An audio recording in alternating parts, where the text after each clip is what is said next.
नमस्कार, मैं जयश्री घोष, सहायक प्रवक्ता integrated institute for disabled Varanasi से हूँ। मैं यहाँ आज आप लोगों के समक्ष inclusive education for children with disabilities paper, जो DED HI में 4th पेपर है 4th सेमेस्टर में, DED MR में 11th पेपर है 4th सेमेस्टर में, DED VI में 11th पेपर है 4th सेमेस्टर में, DED ASD में 4th पेपर है 2nd ईयर में पे चर्चा करने के लिए आई हूँ। आज हम लोग चर्चा करेंगे यूनिट 2.1 पे fundamental elements of inclusive school, समावेशित विद्यालय के मौलिक तत्व। जैसा कि आप सभी लोग जानते हैं कि आज के समय में सारे विद्यालय जो है वो समावेशित किए जा रहे हैं। सामान्य विद्यालय की प्रणाली जो है वो एक पारंपरिक प्रणाली है जो भाषा लिंग के भेद से रहित है। उससे हटके अब समावेशित विद्यालय की स्थापना की जा रही है। तो इसके लिए जिन विद्यालयों को समावेशित करने के लिए हमें किन किन तत्वों को विद्यालय में समावेश करने की ज़रूरत है, यह हम लोग इस पाठ के द्वारा आज देखेंगे। तो इसके लिए सबसे पहला तत्व है हाई एजुकेशनल एक्सपेक्टेशंस, उच्च शैक्षणिक प्रत्याशा। आशा की जाती है कि विशेष बच्चा सामान्य बच्चे जैसे शैक्षिक परिणाम देगा, इसलिए प्रथम भाषा और IEP का प्रयोग करना चाहिए। बच्चा कर लेगा, यह सोच विकसित करना होगा। तो यहाँ पर जो विद्यालय हैं और विद्यालय के जो शिक्षक हैं, उनसे यह आशा की जाती है कि वो यह सोचे कि जो विशेष बच्चा है वह सामान्य बच्चे के जैसा ही कार्य करेगा, वैसा ही वह परिणाम भी देगा, उसको वो अंडर एस्टिमेट ना करे। इसके लिए बच्चों के शिक्षा को बहुत सरल बनाना पड़ेगा। सरल बनाने के लिए हमको सबसे पहले प्रथम भाषा जो बच्चे का है उसमें शिक्षा देने की आवश्यकता है। और IEP में जो हम दे रहे हैं बच्चों को, उसमें भी प्रथम जो बच्चे की जो भाषा है उसी में उसका प्रयोग करना होगा। बच्चा कर लेगा, यह सोच सभी शिक्षकों में विकसित करने की ज़रूरत है। प्रायः ये होता है कि शिक्षक सोचता है कि यह बच्चा डिसेबल्ड है, इसमें इस तरह की कमी है तो ये नहीं कर पाएगा, चलो ये इतना ही कर सकता है, इसके आगे यह नहीं कर पाएगा। और यह जो बैरियर है इसको यहाँ पर दूर करने की आवश्यकता है। शिक्षक हमेशा यह सोच लेकर शिक्षक को पढ़ाना होगा कि बच्चा यह चीज़ कर लेगा। दूसरा बिंदु है फुल पार्टिसिपेशन, शिक्षण कक्षों में पूर्ण सहभागिता। अक्षम विद्यार्थी सामान्य विद्यार्थी के साथ ही विद्यालय जाना, शिक्षण कक्ष में जाना, साथ पढ़ना और अन्य क्रियाओं में भाग लेते हैं। तो यहाँ पर हमको क्या करना है कि फुल पार्टिसिपेशन माने बच्चे की संपूर्ण सहभागिता विद्यालय में होगी। यह नहीं कि केवल पठन पाठन में ही उसकी सहभागिता होगी। जो अक्षम बच्चा है, जो विशेष चुनौती वाला बच्चा है, वो सामान्य बच्चों की तरह ही विद्यालय में जाएगा, कक्षा में पढ़ेगा, एक ही शिक्षण प्रणाली से पढ़ेगा और अन्य क्रियाकलापों में वो भाग लेगा। जो विद्यालय में पठन पाठन के अलावा जो क्रियाकलाप है उसमें भी उस बच्चे को सामान्य बच्चे की भांति ही भाग लेना होगा। तीसरा बिंदु है ऑग्यूमेंटेटिव एंड ऑल्टरनेटिव कम्युनिकेशन, वृद्धिकारक एवं वैकल्पिक संप्रेषण।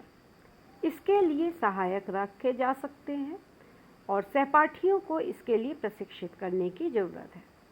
तो वृद्धिकारक एवं वैकल्पिक संप्रेषण की आवश्यकता क्यों होगी विद्यालय में? क्योंकि हमारे जो विशेष बच्चे हैं उनकी संप्रेषण शैली में थोड़ा सा बदलाव रहता है। सामान्य बच्चों की अपेक्षा उनकी संप्रेषण शैली जो है वो अलग होती है। कुछ बच्चों की भाषा आपको समझ में नहीं आ सकती, कुछ बच्चे सांकेतिक भाषा का प्रयोग कर सकते हैं। तो इस तरह की बहुत सारी समस्याएं हो सकती हैं। तो इसके लिए हमको उनके जो संप्रेषण का तरीका है उसमें बढ़ोतरी करनी पड़ेगी। अगर कोई बच्चा बोल नहीं सकता है तो हम उसके लिए इशारे का प्रयोग कर सकते हैं, या हम उसके संप्रेषण को हम उसके किसी कम्युनिकेशन बोर्ड उसके कक्षा में हम बना सकते हैं। और इसके लिए हम सहायक भी रख सकते हैं, एक हेल्पर हम रख दें जो कि उसके जो संप्रेषण है उसको उसके ट्रांसलेटर का काम करेगा, और सहपाठियों को भी इसके लिए प्रशिक्षित करने की आवश्यकता है। तो जो उसके सहपाठी हैं क्लास कक्षा में जो बच्चे पढ़ते हैं, उन बच्चों को भी इनके संप्रेषण के तरीकों को समझना पड़ेगा कि वो ये किस प्रकार से अपनी बातों को समझाते हैं, उसको समझना पड़ेगा और उनको थोड़ा सा प्रशिक्षण देने की आवश्यकता है। चौथा बिंदु है करिकुलम एंड इंस्ट्रक्शनल सपोर्ट, पाठ्यक्रम एवं अनुदेशात्मक सहयोग। पाठ्यक्रम एवं अनुदेशों की संख्या सभी श्रेणी की विविधता वाले बच्चों के लिए ही की जानी चाहिए। इसके लिए गृह कार्य, प्रदत्त कार्य, अभ्यास, दृश्य, स्पर्श और गामक सामग्री, वीडियो, चलचित्र, संकेतक आदि का प्रयोग करना पड़ेगा। तो यहाँ आप देखेंगे कि एक कक्षा में कई प्रकार के विषय अक्षमता वाले बच्चे होंगे, उनका जो है वो वर्ग अलग हो सकता है।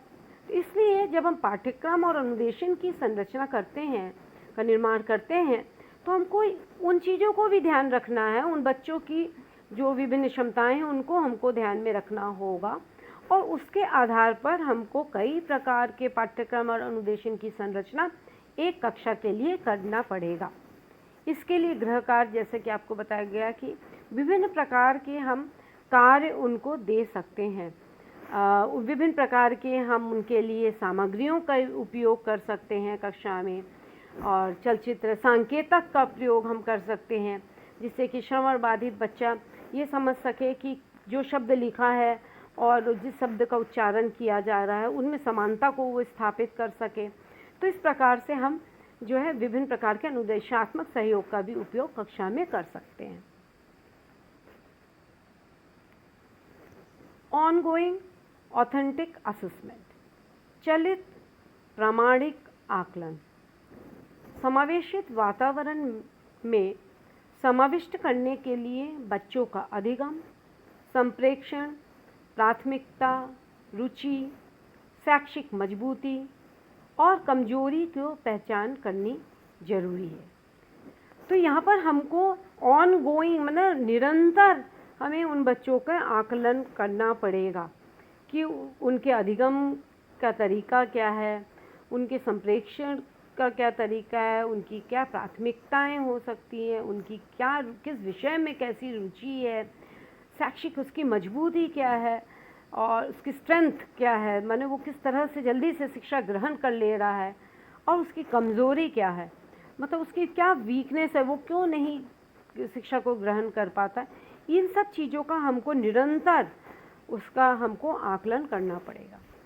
छठा बिंदु है फैमिली स्कूल पार्टनरशिप, परिवार विद्यालय साझेदारी। गुणवत्तापूर्ण समावेशित शिक्षा के लिए परिवार और विद्यालय की साझेदारी होनी बहुत ज़रूरी है। इसी के द्वारा केस हिस्ट्री, आईईपी और मूल्यांकन हम कर सकते हैं। तो यहाँ आप देखिए कि विद्यालय को परिवार के साथ मिल के काम करना होगा, तभी हम एक गुणवत्तापूर्ण एक क्वालिटेटिव हम एजुकेशन बच्चे को दे सकते हैं। तो इन दोनों की साझेदारी के द्वारा से हम जो है बच्चे का जब केस हिस्ट्री लिया जाता है तो विद्यालय परिवार के सहयोग से लिया जाता है।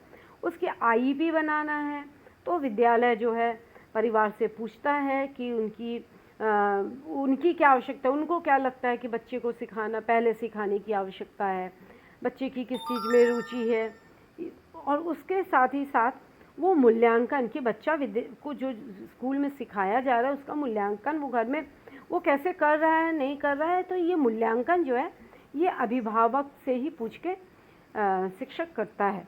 तो इस तरह से परिवार और विद्यालय की साझेदारी से एक बहुत ही अच्छा जो है पाठ्यक्रम की रचना हम बच्चे के लिए कर सकते हैं। 7वां बिंदु है समूह कार्य या टीम वर्क।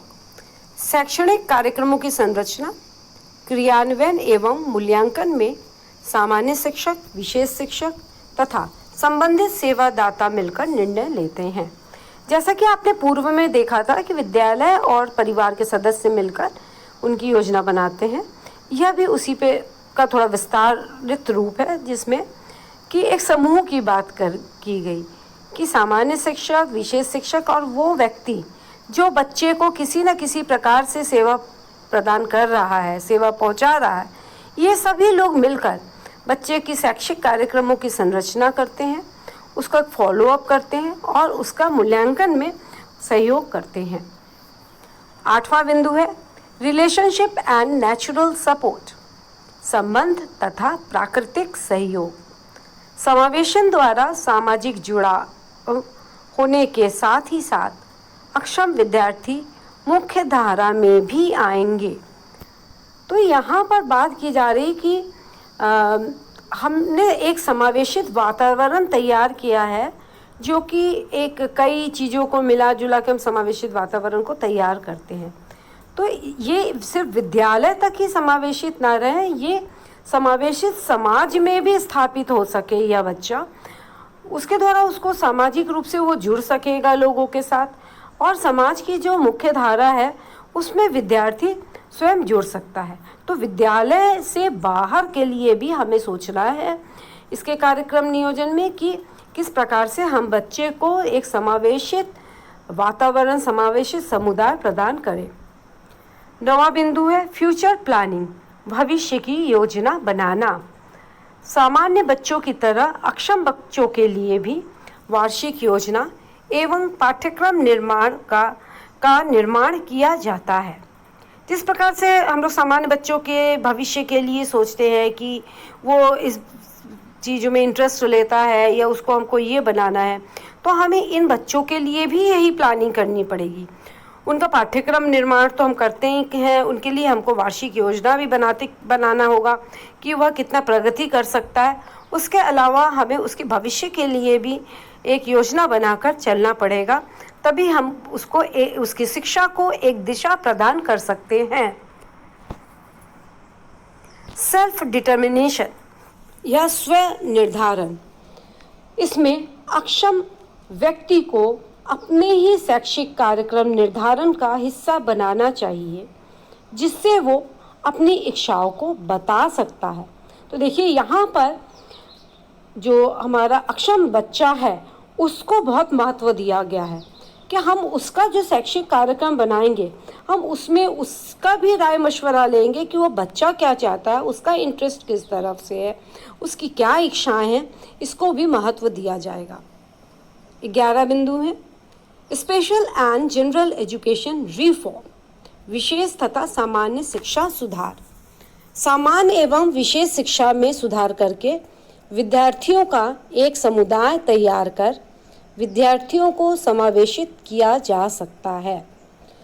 तो यहाँ पर संपूर्ण शिक्षण प्रणाली में सुधार करने की बात कही गई है कि हम किस प्रकार से विशेष शिक्षा और सामान्य शिक्षा प्रणाली जो है उसमें दोनों में हमको सुधार लाने की ज़रूरत है, जिससे कि हम ये जो बच्चे हैं हम इनका एक समुदाय तैयार कर सकते हैं और विद्यार्थियों को हम भली प्रकार से समावेशित कर सकते हैं। 12वां पॉइंट है प्रोफेशनल डेवलपमेंट, व्यावसायिक विकास। इसके द्वारा हम सामान्य एवं विशेष शिक्षकों में समावेशन के लिए योग्य गुणों एवं अधिगम को बढ़ावा दे सकते हैं।